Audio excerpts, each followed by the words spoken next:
teens who are given the chance to pursue goals they're personally excited about, whether it's learning music or building a YouTube channel, training for a sport, or even exploring entrepreneurship, that can be highly motivating and help them to really commit to those goals. So when teens have ownership over their goals, their energy and drive often skyrocket. When your teen resists studying for a test or refuses to sign up for SAT prep, it's not necessarily laziness. It might be that they don't see the point. This opens the door for a more productive conversation. What are you interested in? What do you care about achieving? How would succeeding at this thing help support you in achieving the goals that are important to you? Welcome to Parents and Teens Rising, the podcast that bridges the gap between parents and teens and helps families thrive. I'm Jasmine Chandler, teen and parent coach, wilderness rites of passage guide, and founder of Guided Passages. After over 16 years of working with young people, I know how challenging and rewarding these years can be. Each week, we'll explore real conversations, practical tools, and fresh perspectives to help you connect with your teen, support their confidence, and navigate the ups and downs. Let's rise together. So today we're going to be tackling a common concern among parents. Why isn't my teen motivated? So whether it's about homework or chores or college planning or even just getting out of bed, it can feel like you're constantly pushing them to do something, and when they don't follow through, it's easy to feel frustrated and label them as lazy or irresponsible. However, the reality is that your teen isn't unmotivated. They're just not motivated by the things you think they should be. There are genuine developmental, psychological, and neurological reasons behind this. And so today, I'm going to be breaking down 3 key factors and offer strategies to support your teen in discovering and connecting with their own authentic sources of motivation. All right, so point number 1, they are not motivated by what you want, and that's normal. All right, so a significant reason your teen might seem unmotivated is that the tasks they're being asked to do don't feel meaningful or important to them. Imagine being required to spend hours on something you don't care about or that doesn't align with your own values or your own passions. Would you feel motivated? Right? So many teens feel uninspired because the goals set for them aren't actually their goals, right? So get straight A's to get into a good college, or society's goals, join all the clubs to look impressive on applications.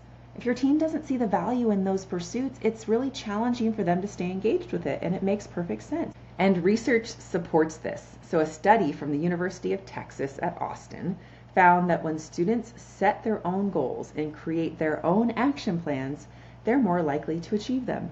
So teens who are given the chance to pursue goals they're personally excited about, whether it's learning music or building a YouTube channel, training for a sport, or even exploring entrepreneurship, that can be highly motivating and help them to really commit to those goals, right? So when teens have ownership over their goals, their energy and drive often skyrocket. So when your teen resists studying for a test or refuses to sign up for SAT prep, it's not necessarily laziness. It might be that they don't see the point, right? And this opens the door for a more productive conversation. What are you interested in? What do you care about achieving?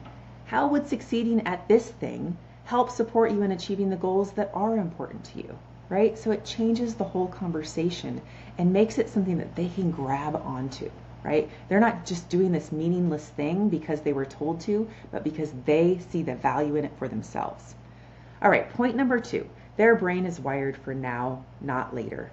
So another crucial factor is their developing brain.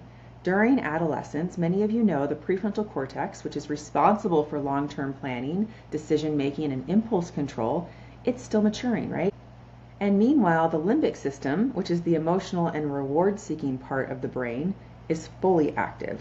And what this means is that teens are wired to seek immediate gratification, emotional highs, and peer approval more than long-term rewards like college degrees or academic success. And so when you say do your homework so you can get into college and have a good life, their brain responds with, but social media is entertaining right now. My friends are online right now. That game gives me a dopamine hit right now, right? So understanding this provides insight into how their motivation system works. They're drawn to novelty, to risk, to social connection, not delayed gratification. Therefore, creating small short-term rewards and helping them see progress can be more effective than lecturing them about their future. All right.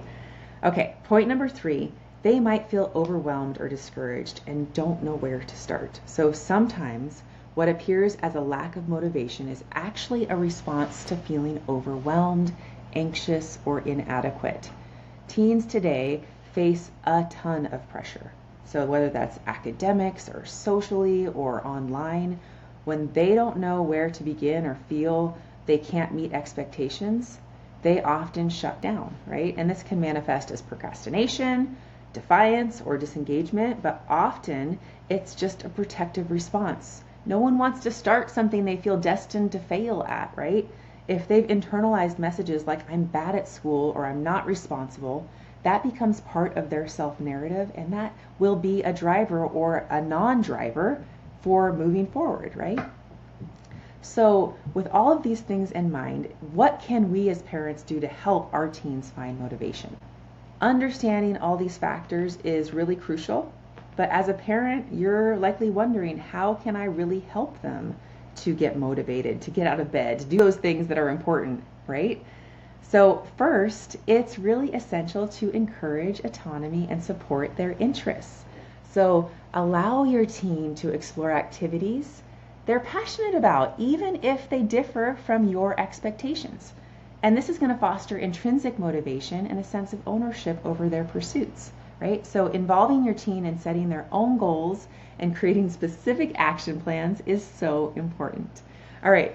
Also, you can provide structure and support. And this is another really key, important component here. So really help your teen break down larger tasks into smaller, manageable steps, and this will help prevent feelings of overwhelm.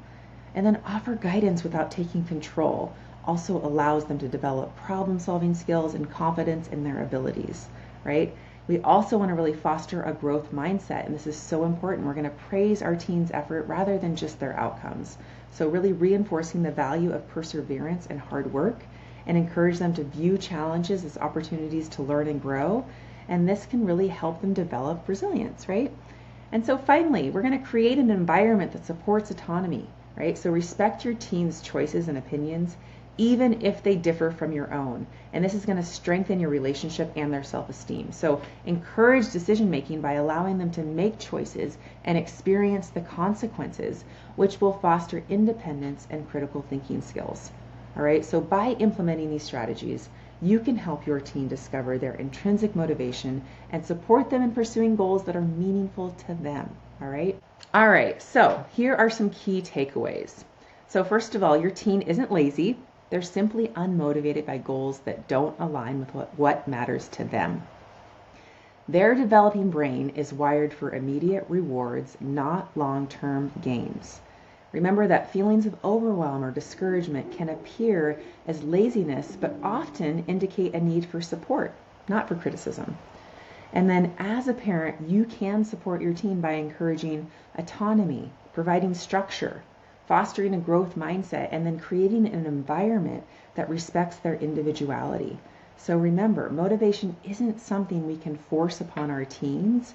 It's something we can nurture by understanding their world, supporting their passions, and guiding them with empathy and patience, right? So if your teen is struggling with motivation, they don't have to navigate this alone, right? You can support them with this, and also there's outside support as well.